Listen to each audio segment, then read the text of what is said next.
Ganda nga lang. Bike to work ako ngayon. Pabalik na ako sa office sa Las Casas. Gamit ko ngayon yung MTV ko.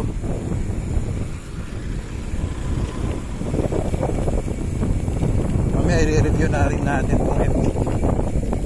Pabalik lang ako ngayon para may mga trabaho kami na iwan.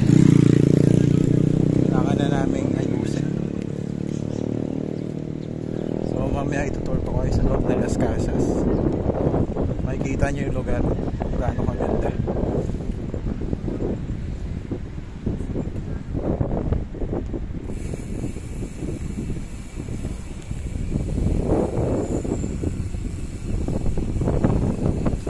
Pakita ko sa inyo yung daan.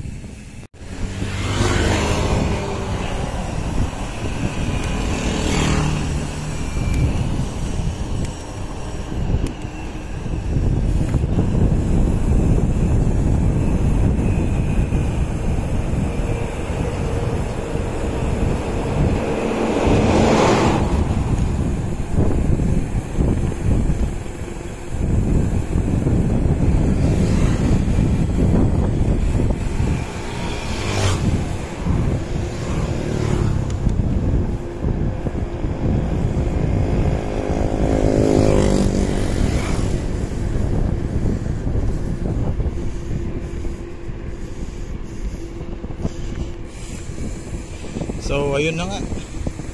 Ito yung araw-araw ko dinadaanan papuntang site, papuntang trabaho. So mga 5 minutes lang to, 8 minutes, 5 to 10 minutes na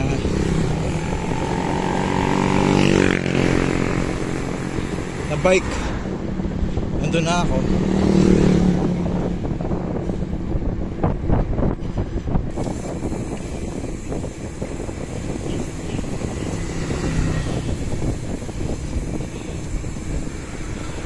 Ito na ang bayan ng Bagak. Ito na yung town proper ng Bagak.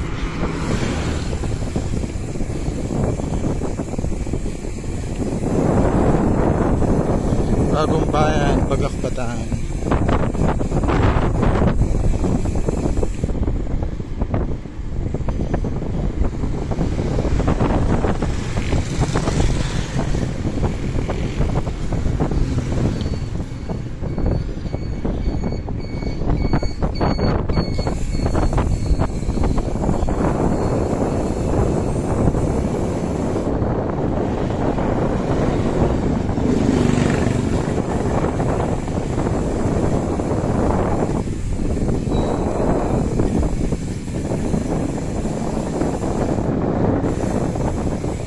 Kunti lang rin ng establishments dito. May isang palengke, marami dito groceries.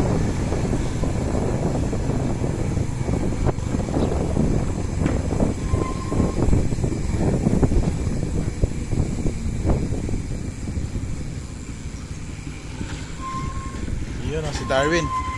Ha? Oh.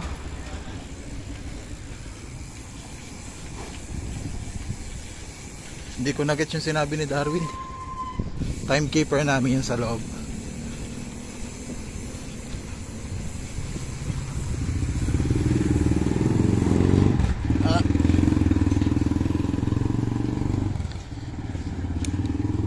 Ayun, kailangan ko kumambi ulit. Yun, para madaling mapedal.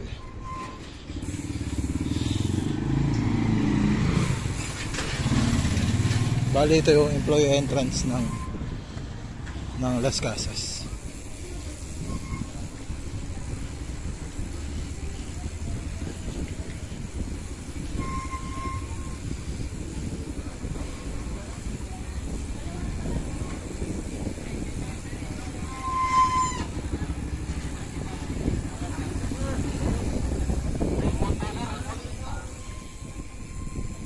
So ito na yung lugar saan ako nagtatrabaho, Las Casas. Ito yung employee entrance nya. Mamaya papasok tayo sa loob. So itutour ko kayo doon.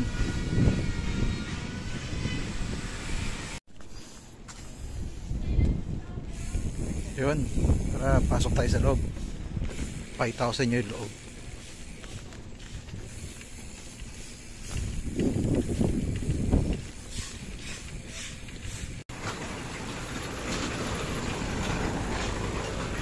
So ito yung mga bahay na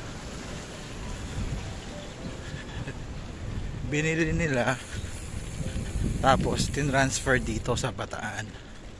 So mga lumang bahay yan na nirestore. So it's original color, original form.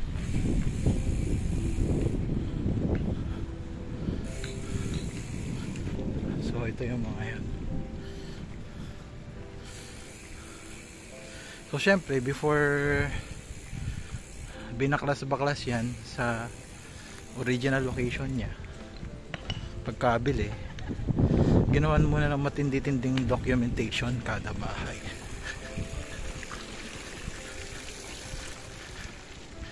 As built, mga architectural reference. So yan. Yan. Yan yung pinatayo kong fountain.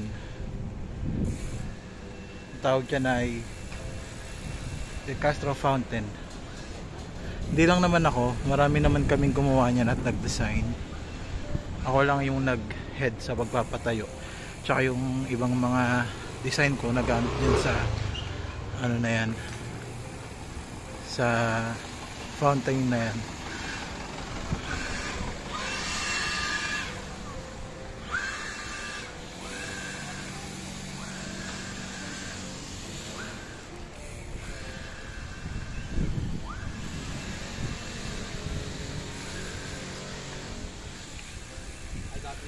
Ito yung Casa Quiapo.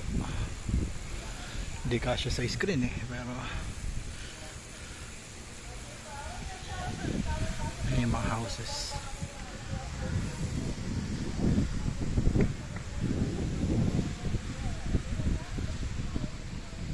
Ayun, balik tayo sa De Castro Fountain. Marami kami nag-design yan, kasama kami mga artist. So yun, dito kasi tulungan ng pagde-design. Kumbaga, ito yung church, oh. Dito kasi tulungan ng pagde-design. So brainstorming kami, mga magandang mga ideas. So yun, i-design namin yun. Tapos yun yung ginagawa namin, yun yung ina-apply namin sa isang artwork. So park na ako dito. Silipin natin to simbahan.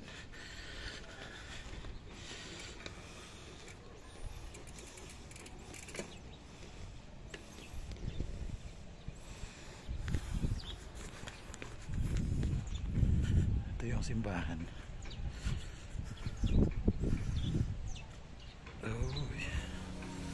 Yeah. Kami rin mga artist ang nag-design ito. From wall, yan, from sculptures, sa mga ano, dingding, sa mga pintuan, kami nag-design. Kami rin nagpatrabaho, nagpagawa. So yun. Ayan. Marami kaming artist na nagtulong-tulong dito para may paggawa tong church na to. Hindi pa siya tapos, pero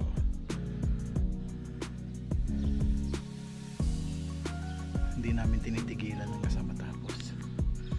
Ayun.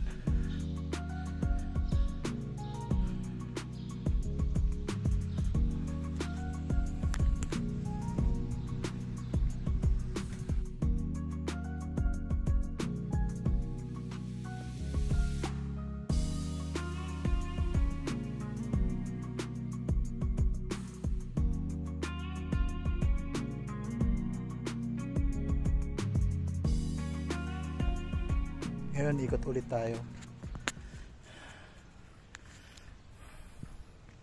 Punta tayo sa beachfront. Pakita ko lang sa inyo. Ayan.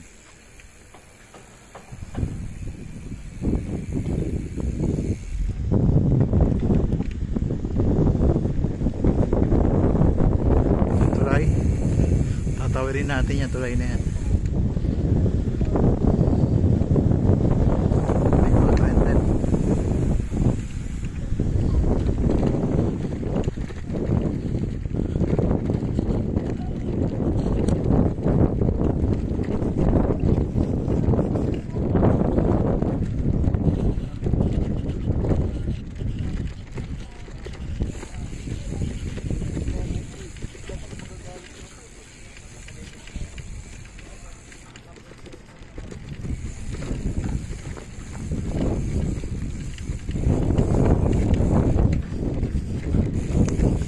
Ang tawag pala dito sa ano na to, sa road na to is cobblestone road. So nung sinaunang panahon, ito yung klase ng road na ginagawa nila para sa mga kalesa. Hindi ko alam kung bakit ganito, siguro para yung paa ng kabayo, sapatos ng kabayo makapit na maayos habang nag-ahatak siya ng kalesa.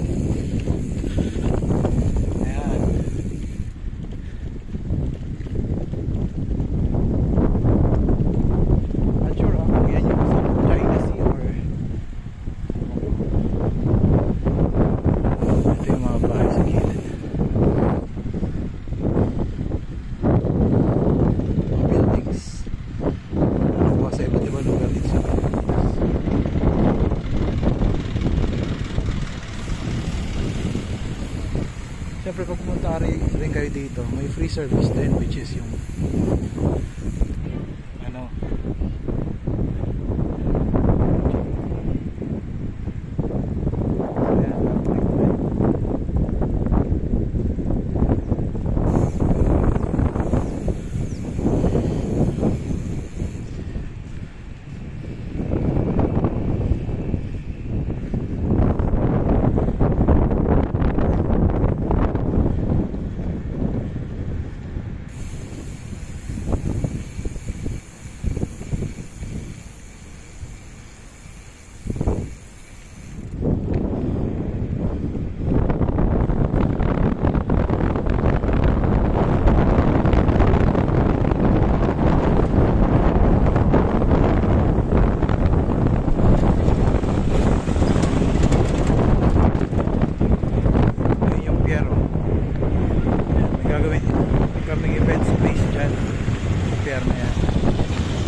okay, park muna ako ng bike ko rito.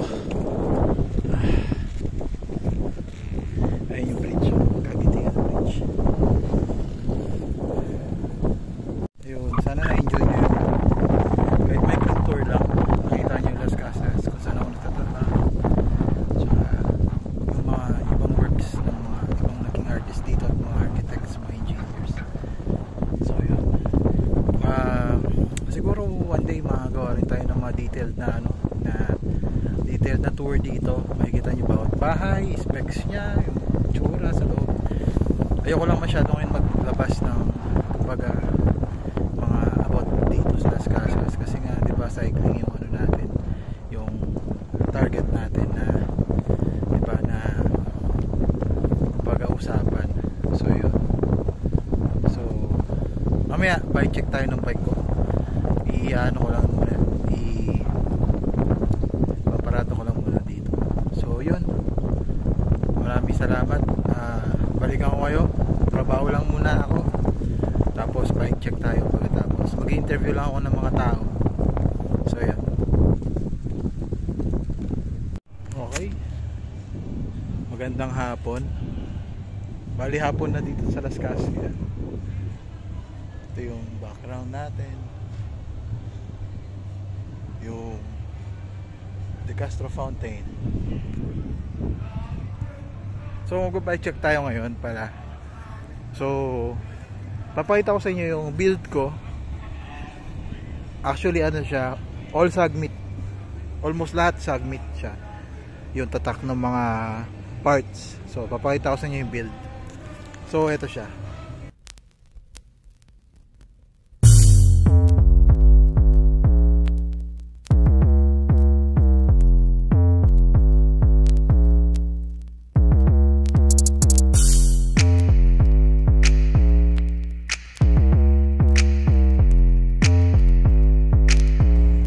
So ito yung bike. So bike check tayo. Unahin natin yung parts by parts mula sa unahan. So una, yung shocks niya is Sagmit Evo 3. Actually imitation siya ng ano, ng Fox 32. Yan, or sabihin natin, alam ko Fox 34 may ganito rin siya itsura eh. Yung arc, yung ano niya, etong arc niya, ganun yung itsura niya eh. Tapos air shocks na rin siya, air shocks. Yan, ang ginagamit ko dyan is 100 PSI pala, 100 PSI. Oops, di ko makafocus. Yan, 100 PSI according yun sa weight ko eh. Tapos compression ko, pagka sinagad mo dyan pa kanan, nakalak na yan. Kumbaga hindi na yan gumagalaw. Hindi na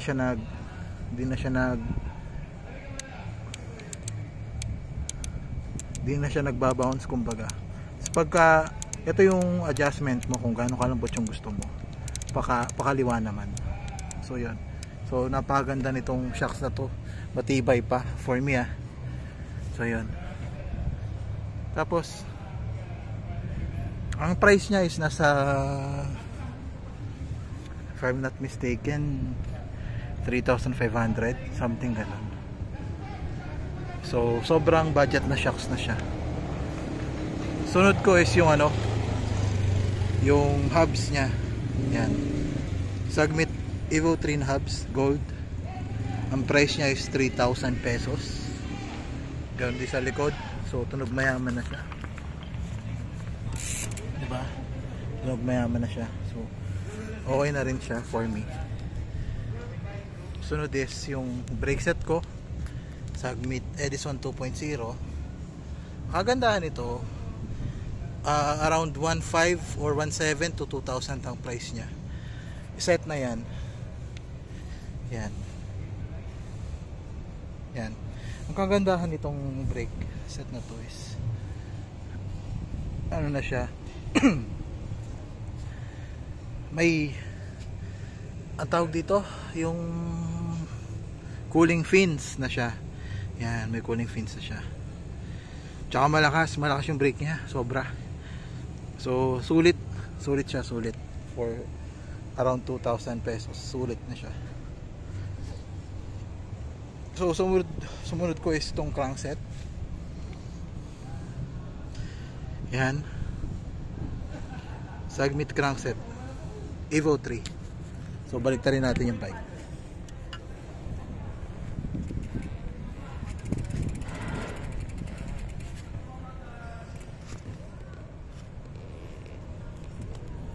Yun. Sagmit crankset Evo 3. Yan, 36 teeth na siya. Yan, Halotech. Ang price ito is 1.5 to 1.7 ang brand new. So sobrang budget niya pero sulit eh, matibay. Tapos sumunod is yung groups, yung chain ko and group set, which is Sagmit Edison na 12 speed. So yun, 50T yung pinakamalaki, 1150 yung cogs niya. So yun, nasa ano lang siya, 4,700 to 5,000 ang price niya. So yun, maganda rin. Meron pang tawag dito, clutch. Ayan. So i-adjust mo lang yan dyan. So ayun, ito yung saddle ko, Lexada Cost around 1,000 to 1,200. So yun, carbon na rin siya. Tapos ito, seat post ko is Brooklyn. It's around 400 to 500, brand new.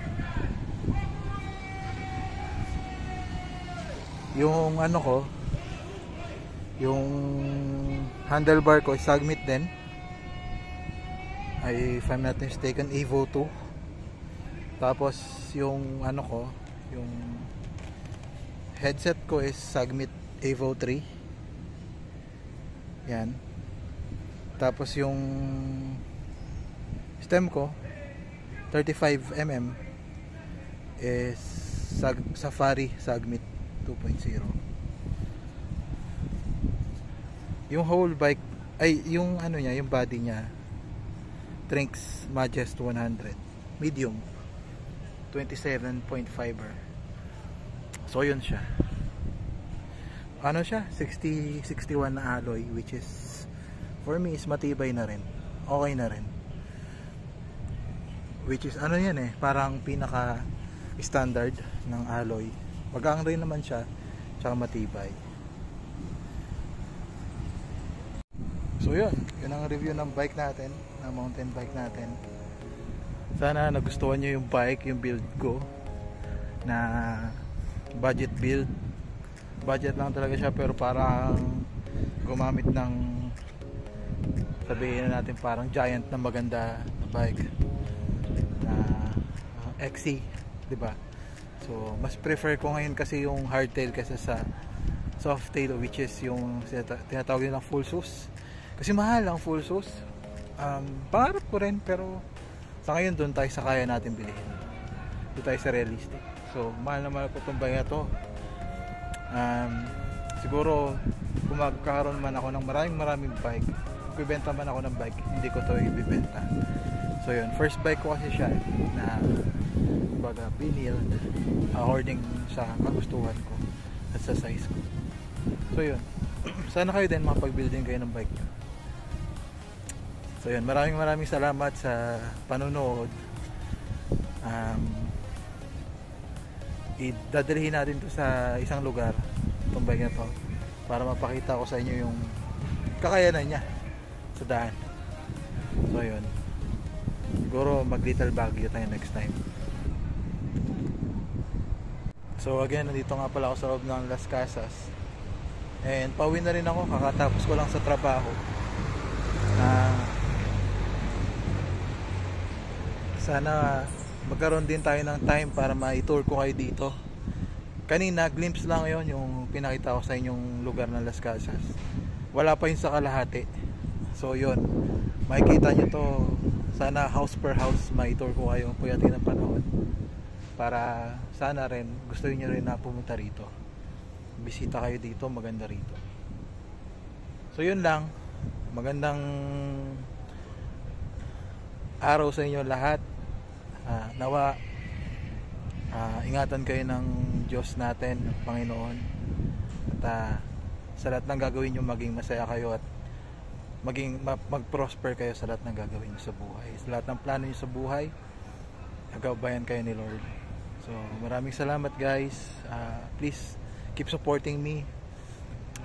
Please follow nyo ako, mag-like kayo, mag-comment kayo, mag-usap tayo sa comment section, mag-subscribe kayo sa channel na to. Nag-umpisa pa lang ako, kaya kailangan kong suporta nyo. Maraming salamat.